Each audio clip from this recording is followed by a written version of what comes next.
Hello everyone, যিসকল ছাত্ৰ-ছাত্ৰীয়ে political সায়েন্সৰ important question answer বিচাৰি আছা আজি মই তোমালোকৰ বাবে পলিটিকেল সায়েন্সৰ আকৌ কেইটামান ইম্পৰ্টেন্ট কুৱেশ্যন আনসাৰ লৈ আহিছো যিকেইটা প্ৰিভিয়াছ ইয়াৰ এক্সামত আহিছে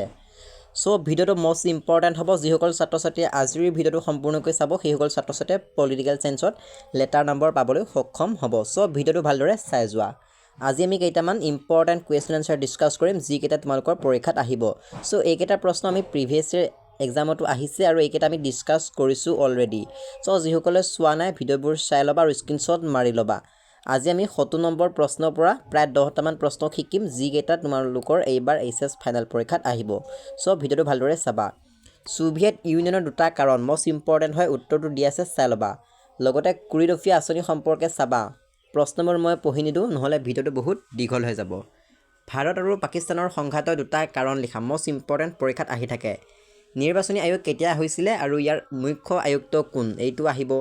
বিশ্বায়নৰ সপক্ষে আৰু বিপক্ষে দুটা যুক্তি ইম্পৰ্টেন্ট কুৱেশ্যন মিখাইল গৰ্বাচেভে আৰম্ভ কৰা দুটা সংস্কাৰৰ নাম যেনে পেৰেষ্ট্ৰইক আৰু গ্লাছনোষ্ট বিশ্ব বেংকৰ দুটা কাৰ্যাৱলী লিখা আৰু এইটো ইম্পৰ্টেন্ট হয় সমগ্ৰ বিশ্বত মানৱ অধিকাৰ হকে কাম কৰা দুটা বেচৰকাৰী সংগঠনৰ নাম নিৰাপত্তা সম্পৰ্কে দুটা ধাৰণা মানৱ জাতিয়ে সন্মুখীন হোৱা দুটা ভাবুকিৰ নাম লিখা ৰাষ্ট্ৰসংঘৰ দুটা অংগৰ নাম লিখা বহুত ইম্পৰ্টেন্ট এইবোৰ প্ৰশ্ন আহিব ৰাষ্ট্ৰসংঘৰ নিৰাপত্তা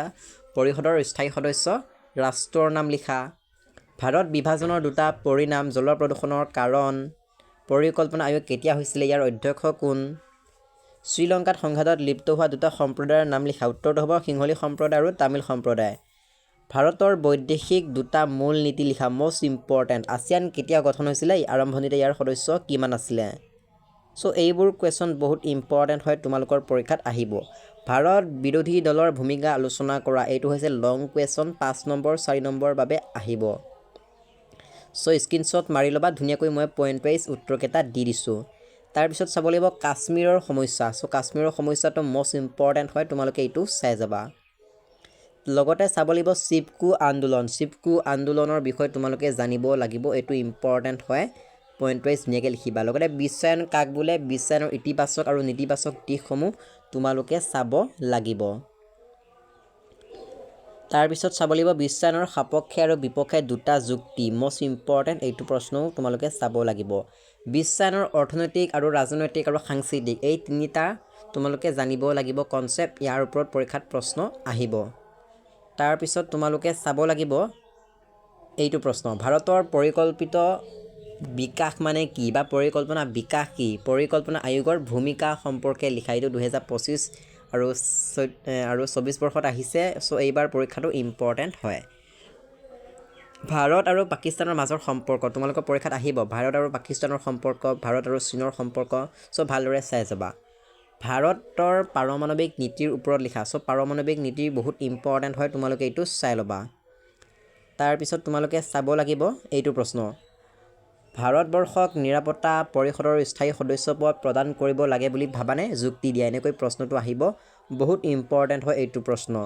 ঠিক আছে সো এইকেইটা প্ৰশ্ন আজি ডিসকাস